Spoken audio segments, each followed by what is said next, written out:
নমস্কার, শুরু করছি বাংলা এট 5। নীলাঞ্জনা রয়েছে আপনাদের সঙ্গে। আরজিকর আবহে আবারও আক্রান্ত চিকিৎসক। রোগী মৃত্যুকে কেন্দ্র করে সাগর দত্ত মেডিকেলের রীতিমতন ধুমধুমার পরিস্থিতি। গতকাল থেকে সে খবর আমরা দেখাচ্ছি।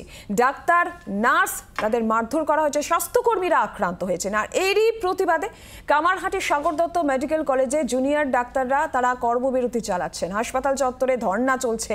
দুপুরে সাগর দত্ত মেডিকেল কলেজে যান স্বাস্থ্য সচিব নারায়ণ স্বরূপ নিগম। হাসপাতাল কর্তৃপক্ষের সঙ্গে বৈঠকে তিনি বসেন। শুক্রবার রাতের ঘটনার পর হাসপাতালে যান ব্যারাকপুর পুলিশ কমিশনার আলোক রাজরিয়া। পরিষেবা না পেয়ে স্বাস্থ্য সচিবকে ঘিরে বিক্ষোভ দেখান রোগীর পরিজনেরা। পরপর আমরা গতকাল থেকে যে ঘটনা সাগর দত্ত মেডিকেল কলেজ হাসপাতালে দেখতে পাচ্ছি, আমরা এই মুহূর্তে একটু নজর রাখি সরাসরি সাগর দত্ত হাসপাতালে কি ঘটছে সেখানে।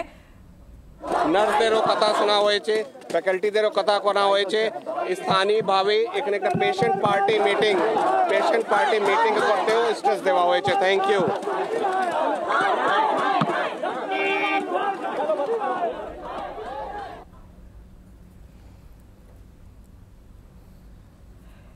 আশ্বস্ত করছেন স্বাস্থ্য সচিব। আমরা দেখেছি যে এমএসবিপির ঘরে বৈঠকও ছিল, যেখানে স্বাস্থ্য শিক্ষা অধিকর্তা, স্বাস্থ্য সচিব তিনি নিজেও ছিলেন। আশ্বস্ত করলেন তিনি, কিন্তু তারপরেও এরপরে জুনিয়র ডাক্তাররা যারা ধর্নায় বসে রয়েছেন, যারা কর্মবিরতিতে বসে রয়েছেন, তাদের নিরাপত্তা দিতে হবে এই দাবি জানিয়ে যেখানে কর্মবিরতি চলছে, এরপর কি তারা কর্মবিরতি তুলবেন সেই প্রশ্ন কিন্তু এক্ষেত্রে সামনে আসছে। এবং আমরা যে ছবি গতকালকেও দেখতে পেলাম, যেভাবে আক্রান্ত হতে হয়েছে জুনিয়র চিকিৎসকদের, স্বাস্থ্যকর্মীদের, নার্সদের, সিসিটিভি ফুটেজে ধরা পড়েছে সেই ছবি। এই জায়গা থেকে তাদের নিরাপত্তা নিয়েও কিন্তু আবারও প্রশ্ন উঠছে। নিরাপত্তা ছিল, কিন্তু তা কি যথেষ্ট ছিল? তারা তখন কি করছিলেন? একাধিক প্রশ্ন কিন্তু জুনিয়র চিকিৎসকেরা এই মুহূর্তে তুলছেন। এবং এই যে নিরাপত্তা, হাসপাতালে জুনিয়র চিকিৎসকদের নিরাপত্তা, আরজিকরের ঘটনার পর বারবার যখন সেই পরিস্থিতি সামনে আসছে, সেই প্রশ্ন সামনে আসছে, আবারও এই ঘটনা এবার সাগর দত্ত মেডিকেলে। এই মুহূর্তে ঠিক কি চলছে সেখানে, কি অবস্থা আমরা জানবো। কমলাক্ষ ভট্টাচার্য আমাদের প্রতিনিধি রয়েছেন আমাদের সঙ্গে। কমলাক্ষ, স্বাস্থ্য সচিব আশ্বস্ত করছেন, কিন্তু এই মুহূর্তে ঠিক কি পরিস্থিতি?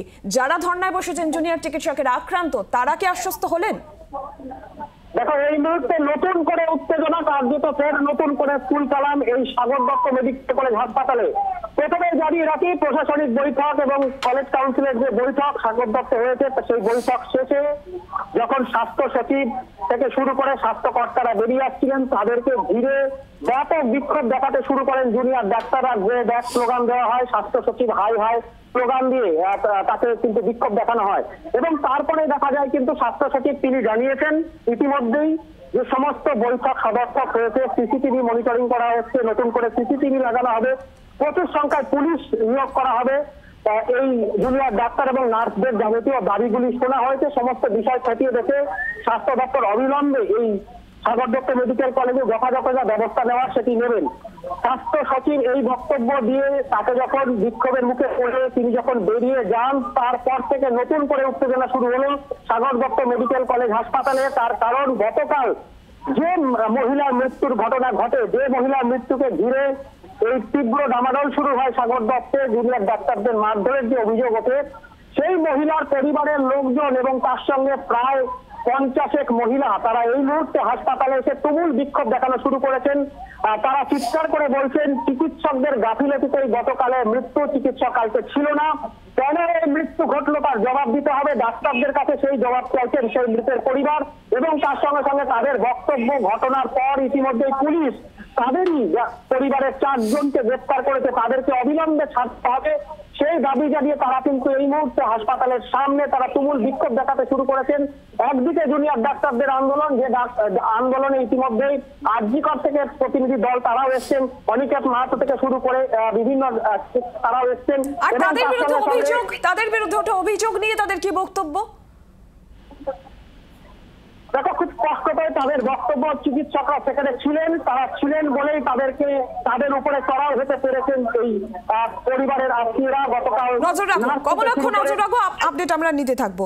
আমরা আমাদের অতিথিরা যারা রয়েছেন তাদের সঙ্গে পরিচয় করে দিই। তৃণমূল কংগ্রেসের তরফ থেকে বৈশ্বর্ণ চ্যাটার্জি আমাদের সঙ্গে রয়েছেন এবং সিপিআইএম এর তরফ থেকে অতনু চ্যাটার্জি রয়েছেন আমাদের সঙ্গে। দুজনকে অনুষ্ঠানে স্বাগত জানাই।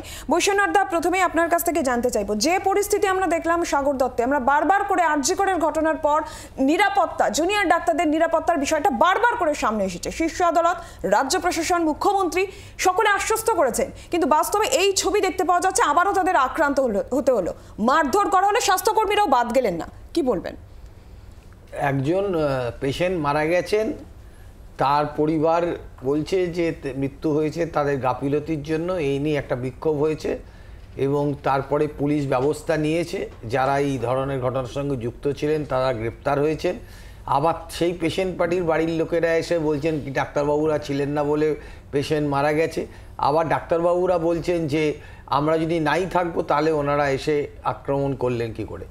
তো সব মিলিয়ে বিষয়টা স্বাস্থ্য সচিব সেখানে গেছেন। এখন প্রশাসনের যিনি দায়িত্বে থাকেন তিনি চেষ্টা করবেন নিশ্চয়ই সমস্যার সমাধান করার। এখানে স্বাস্থ্য সচিব স্বরূপ নারায়ণ নিগম গেছেন, গিয়ে কথা বলেছেন সবার সাথে। আমার মনে হয় যে জুনিয়র ডাক্তার, স্বাস্থ্যকর্মী বা নার্স যারাই আমাদের স্বাস্থ্য পরিষেবার সঙ্গে যুক্ত তাদেরকে নিরাপত্তা দেওয়ার সব রকম চেষ্টা সরকার করছেন। সেই জায়গায় যারাই যেখানেই মনে করেন পেশেন্টের মৃত্যু তো সবসময় ডাক্তার চাইলেও পেশেন্টকে বাঁচিয়ে রাখতে পারেন না, তার শারীরিক কী কন্ডিশন ছিল সেগুলো নিশ্চিতভাবে দেখতে হবে এবং তারপরে এই ঘটনা যাতে এতে হাসপাতালে না হয় তার জন্য সরকার সচেষ্ট রয়েছেন। কিন্তু ঘটনা তো এড়ানো যাচ্ছে না, তারপরেও এই ঘটনা ঘটছে, এত আন্দোলন হচ্ছে, এত দাবি উঠছে। সেই দাবির মধ্যে অন্যতম একটা গুরুত্বপূর্ণ দাবি থাকছে যে জুনিয়র চিকিৎসকদের নিরাপত্তার দাবি। ঘটনা তো এড়ানো যাচ্ছে না। মানে এইটা জুনিয়র ডাক্তারদেরকে এবং স্বাস্থ্যকর্মীদেরকে, নার্সদেরকে সবসময় সুরক্ষা দেওয়ার চেষ্টা হচ্ছে, কিন্তু যাদের বাড়ির লোক মারা যায় তাদের একটা মনে ধারণা থাকে যে ডাক্তারবাবুরা সঠিকভাবে আমাদেরকে চিকিৎসা করেননি। এইটা নেগলিজেন্সের কখনো কখনো এই অভিযোগটা ওঠে এবং সেটার জন্য একটা ঝামেলা হয়। আমি আশা করব যে এই ব্যবস্থা স্বাস্থ্য প্রশাসন যারা নিচ্ছেন তারা এই গন্ডগোল যদি থাকে তাহলে সেখানে যেটা প্রপার ফোরাম সেখানে জানানো উচিত। এইভাবে কাউকে হেনস্থা করা বা অধ্যক্ষ কিন্তু এক্ষেত্রে বলছেন যে তিনি জানিয়েছেন, অধ্যক্ষ কিন্তু এটা বলছেন যে তিনি জানিয়েছেন যে তাদের যা নিরাপত্তা রয়েছে সেটা যথেষ্ট নয়। স্বাস্থ্য ভবনেও এ বিষয়ে জানানো হয়েছে। সৌমেন, অতনু মাফ করবেন, অতনু দেখুন, আরজি করের ঘটনার সময় থেকে আমরা দেখেছি যে মহামান্য সুপ্রিম কোর্ট তার বিভিন্ন অবজারভেশনে এবং সরাসরি লিখিত অর্ডারের মধ্যেও নির্দিষ্টভাবে এই জিনিসটার মেনশন করেছেন বা উল্লেখ করেছেন যে কর্মক্ষেত্রে ডাক্তার সহ স্বাস্থ্যকর্মী যারা আছেন, doctor, nurse, junior doctor, PGT, intern, স্বাস্থ্যকর্মী যারা রয়েছেন তাদের প্রত্যেকের সুরক্ষা হচ্ছে নিশ্চিত করতে হবে। কিন্তু মুশকিল হচ্ছে কি সুরক্ষা নিশ্চিত করার ব্যাপারে আমরা কি দেখলাম, আরজি করের ঘটনা থেকে শুরু করে আজকে সাগর দত্ত অবধি, 14ই আগস্ট আরজি কর ভাঙচুর থেকে আজকে সাগর দত্তের ঘটনা, সবকটাতেই কমন বিষয় যদি আপনি দেখেন এখানে যে আপনাদের মিডিয়ায় সারাদিন দেখি যে পুলিশের উপস্থিতিতে সমস্ত ঘটনাটা ঘটেছে। যাদের উপর সুরক্ষার দায়ভার ন্যস্ত ছিল তারা হচ্ছেন ঠুটো জগন্নাথের মতো দাঁড়িয়ে রইলেন, আর একদল লোক তারা এসে, এটা ঠিক যে বৈশাদা এটা একদম সঠিক বলেছেন, পরিবারের যিনি মারা যান তার পক্ষে সবসময় আবেগকে নিয়ন্ত্রণ করা সম্ভব হয় না, কিন্তু সেখানে পুলিশ প্রশাসনের তো সেখানেই কাজ। অনিয়ন্ত্রিত আবেগে যদি কেউ অন্যায় করে থাকেন বা ক্রাইম সংগঠিত হতে থাকে তাহলে সেটাকে আটকানোটাই তো পুলিশ প্রশাসনের কাজ। আবেগ নিয়ন্ত্রণ করতে পারলাম না বলে এটা তো কখনো সম্ভবপর নয় বা এটা কখনো মেনে নেওয়াও যায় না। কারণ এটাও ঠিক যে ডাক্তারবাবুরা সর্বোচ্চ চেষ্টা করেও যারাই হাসপাতালে যান, আমাদের বাড়ির পেশেন্টরাও লোকেরাও হাসপাতালে ভর্তি হন, এটা তো ফ্যাক্ট যে 100% মানুষ হাসপাতালে গিয়ে সুস্থ হয়ে ফিরবেন, সেটা ডাক্তাররা চান, আমরা সবাই চাই, কিন্তু সেটা কখনো সম্ভব হয়ে পড়ে না। এখন যারা গেছিলেন তারা তাদের আবেগকে যদি নিয়ন্ত্রণ করতে নাও পারেন, ওখানের ভিড়টাকে নিয়ন্ত্রণ করার দায়িত্বে যে পুলিশ কর্মীরা ছিলেন তারা কেন সেখানে হচ্ছে দায়িত্বটা তৎক্ষণাৎ নিলেন না? কেন হচ্ছে গিয়ে ডাক্তারবাবুদেরকে প্রেরিত হতে হলো? তার পরবর্তীকালে যাই ব্যবস্থা নিক না কেন, যদি অভিযোগ এরকম এসে থাকে পুলিশের উপস্থিতিতে ঘটনাটা ঘটেছে, তাহলে নির্দিষ্টভাবে প্রশাসনকে দায় নিতে হবে। এবং হচ্ছে আরজি করের ঘটনাতে সুপ্রিম কোর্ট যেটা বারবার বলেছেন মহামান্য বিচারকরা যে সুরক্ষা নিশ্চিত করা ব্যাপারটা, সেই ব্যাপারে যে আরও একবার প্রশাসনের ফেলিওর, এটা কিন্তু আজকে সাগর দত্তের ঘটনায় আবার চোখে আঙুল দিয়ে আমরা দেখতে পেলাম। সেই সিসিটিভি ফুটেজও আমরা দেখতে পাচ্ছি যেখানে 4 তলায় এতজন লোক পৌঁছে যাচ্ছেন, তারা যেই রোগী তার পরিজনেরা রয়েছেন তার সঙ্গে এতজন লোক সেখানে পৌঁছে যাচ্ছেন, সেখানে নিরাপত্তা কর্মীরা রয়েছেন, সেখানে পুলিশ কর্মীরা রয়েছেন, সিসিটিভিতে দেখতে পাওয়া যাচ্ছে, কিন্তু তারপরেও তারা সেখানে পৌঁছে যাচ্ছেন। এই যে নজরদারি, এই যে নিরাপত্তা, যেটা নিয়ে বারবার করে প্রশ্ন উঠছে বৈশ্যানর্দা, সেটা নিয়ে কি বলবেন? তার কারণ মমতা বন্দ্যোপাধ্যায় যেদিন বৈঠক হলো জুনিয়র চিকিৎসকদের সঙ্গে কালীঘাটে, সেদিনও মমতা বন্দ্যোপাধ্যায় বললেন যে মুখ্য সচিবের নেতৃত্বে একটি কমিটি গঠন করা হবে, সেখানে জুনিয়র ডাক্তাররা তাদের যদি এরকম অভিযোগ থাকে তারা জানাতে পারবেন। সব হলো, কিন্তু বাস্তবায়িত সেটা হচ্ছে কি? দেখুন, একটা জিনিস চালু করতে এবং সেটাকে খুব শক্তভাবে করতে সচেষ্ট হচ্ছেন সরকার প্রশাসন, এবং কোনো একটা জায়গায় এখানে একজন চিকিৎসকদের সঙ্গে একটা পেশেন্ট পার্টি ঝগড়া বা একটা মৃত্যুকে কেন্দ্র করে একটা বিক্ষোভ, এইটাকে কেন্দ্র করে সাগর দত্ত হাসপাতাল নিশ্চিত এই বিষয়টাকে যারা দায়িত্বে আছেন তারা এটা দেখবেন তদন্ত করে যে কার পার্টে কোন পার্টে কি হয়েছিল। যে পেশেন্ট পার্টি তার বাড়ির লোক মারা গেছে বলে হাসপাতালে ঢুকে ডাক্তারদেরকে আক্রমণ করেছেন, তারা আক্রমণ করার কোন অধিকার তাদের আছে সেটাও নিশ্চিতভাবে দেখা হবে। তাদের তো বলছিলেন পরিবারের 4 জন অ্যারেস্টও হয়েছে।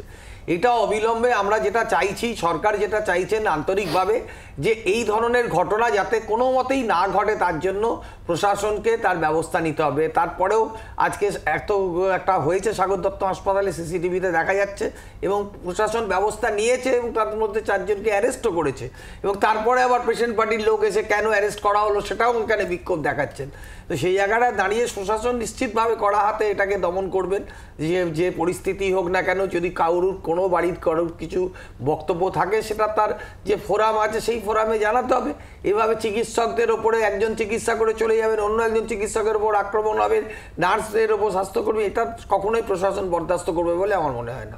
কিন্তু এই পরিস্থিতিটা আসবে কেন? আজকে স্বাস্থ্য সচিব, স্বাস্থ্য শিক্ষা অধিকর্তা, স্বাস্থ্য অধিকর্তা, ব্যারাকপুর পুলিশ কমিশনারেট এর সিপি, তাদেরকে পৌঁছতে হচ্ছে হাসপাতালে, তাদেরকে এই অভিযোগ শুনতে হচ্ছে। এই পরিস্থিতিটা আসবে কেন? কেন এড়ানো যাচ্ছে না? অতনু, কি মনে হচ্ছে? দেখুন, আপনার যেটা মুশকিলটা হচ্ছে, আরজিকর ঘটনার সময় থেকেও আমরা দেখেছি জুনিয়র ডাক্তারদের সঙ্গে মাননীয় মুখ্যমন্ত্রীর যে বৈঠক, তাদের কমিটি তৈরি করা, সুপ্রিম কোর্ট হচ্ছে কমিটি তৈরি করে, রাজ্য সরকার কমিটি তৈরি করে, কিন্তু মুশকিলটা কোথায়? আমাদের এখানে কমিটিটার থেকে যদি কমিটি থাকলে হয় না, কমিটির কমিটমেন্টটা খুব বড় ব্যাপার হয়ে পড়ে। Commitment towards the safety of the junior doctor বা কর্মক্ষেত্রে যারাই রয়েছেন যারা যেন কোনো রকম হেনস্থার সম্মুখীন না হয়। আমার মনে হয় কমিটির থেকে কমিটমেন্ট এক্ষেত্রে সরকারের বেশি থাকা দরকার, যেটা ল্যাকিং। আপনারা 14ই আগস্টের রাত্রি থেকে দেখে যাচ্ছি, আজকে সাগর দত্ত তার 9তম সংযোজন। একদমই, যে ছবি আমরা দেখতে পাচ্ছি সিসিটিভি ফুটেজেও যেটা ধরা পড়ছে যে কিভাবে রোগীর আত্মীয় পরিজন তারা 4 তলায় পৌঁছে যাচ্ছে। 4 তলায় তারা পৌঁছে যাচ্ছে শুধু নয়, সেখানে স্বাস্থ্যকর্মীদের তারা মারধর করছে, সেই ছবিও সামনে আসছে।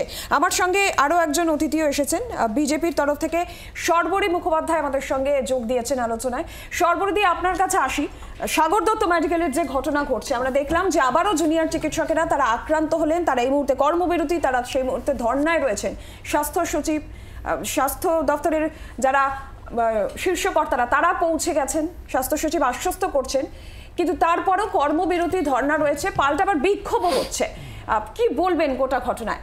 না, আসলে দেখুন, কোনো প্রতিশ্রুতিতে তো কাজ হচ্ছে না, সুতরাং প্রতিশ্রুতি দিয়ে আর এই যে যারা আজকে কর্মবিরতি, আসছি 1 মিনিট আসছি আমি। আর জুনিয়র ডাক্তাররা তারা এই মুহূর্তে সাংবাদিকদের মুখোমুখি কি বলছেন একবার শুনেন। থেকেই যারা অন ডিউটি ডক্টর ছিলেন ওনারা যথাযথভাবে ওনাকে অ্যাটেন্ড করেছেন, সুশ্রুত চিকিৎসা দিয়েছেন, যা যা দরকার, যা যা স্টেপস দরকার সবকিছু ওনার জন্য করা হয়েছিল। কিন্তু 4:30 থেকে নিচ থেকে 10 থেকে 15 জনের মতো পুরুষ লোক এবং মহিলারা উপরে ছুটে যান। ওয়ার্ডের সিকিউরিটি কোনোভাবে তাদের কোনো প্রকার বাধা দেয়নি। তা ওনারা একটা ফিমেল ওয়ার্ডের ভেতর ঢুকে সকলকে গালিগালাজ করতে থাকেন। চারিদিকে যে মেল ডক্টরসরা ছিলেন তাদের ধাক্কাধাক্কি করতে থাকেন, ফিমেল ডক্টরসদের গালিগালাজ দিতে থাকেন।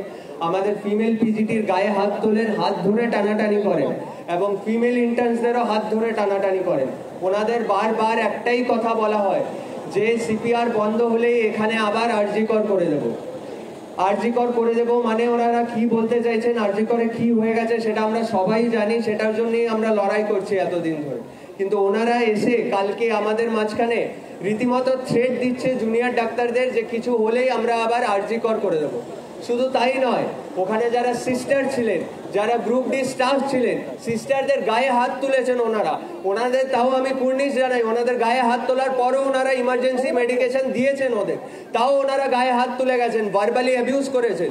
ওনাদের বলেছেন যে সাদা জামা কাপড় পরা যতজন আছে সবার বডি বেরোবে এখান থেকে। তার সর্বপ্রতি কি মারাত্মক অভিযোগ জুনিয়র চিকিৎসক যারা আন্দোলনরত চিকিৎসক রয়েছেন তারা করছেন, কি বলবেন? না বিষয়টা দেখুন, এই যে কথাগুলো বাচ্চাগুলো বলছে, এই যে মানে সাদা জামা কাপড় পরে যারা তাদের লাশ বেরোবে, এটা কারা বলছে? কেমন এই যে দুর্বৃত্তায়ন, এই দুর্বৃত্তায়নের বিরুদ্ধেই তো এই ছেলেমেয়েগুলো লড়ছে। এই দুর্বৃত্তায়নের বিরুদ্ধে আজকে হাজারো লাখো মানুষ রাস্তায়, এবং শাসকের কি ভূমিকা? তারা প্রতিবাদকে যাতে মুছে দেওয়া যায় তার জন্য একেবারে নগরপাল চেষ্টা করছেন যে স্বাস্থ্য ভবনের সামনে রাস্তা গ্রাফিটি মুছে দিতে হবে, পিচ ঢেলে দিতে হবে, দেয়াল মুছে দিতে হবে, রাস্তা মানে যারা প্রতিবাদ করছেন তাদেরকে থানায় ডেকে পাঠানো হবে। এমনকি প্রতিবাদী মহিলারা মানে প্রতিবাদে রাস্তায় নেমেছো কেন তার জন্যও তারা ধর্ষিতা হতে হবে। এই তো পশ্চিমবঙ্গের পরিস্থিতি। এবং যেটা বারবার কথা যে নিরাপত্তা, কোথায় নিরাপত্তা? যে নিরাপত্তার জন্য আজ এতগুলো দিন ধরে ডাক্তারেরা আন্দোলন করছে, সমস্ত রাজ্যের সাধারণ মানুষ মায়েরা রাস্তায় রয়েছে, সেই নিরাপত্তা কোথায়? কি নিরাপত্তা দিতে পারছেন? একটা বিরতির পর ফিরছি আবার আলোচনায়, সঙ্গে থাকুন।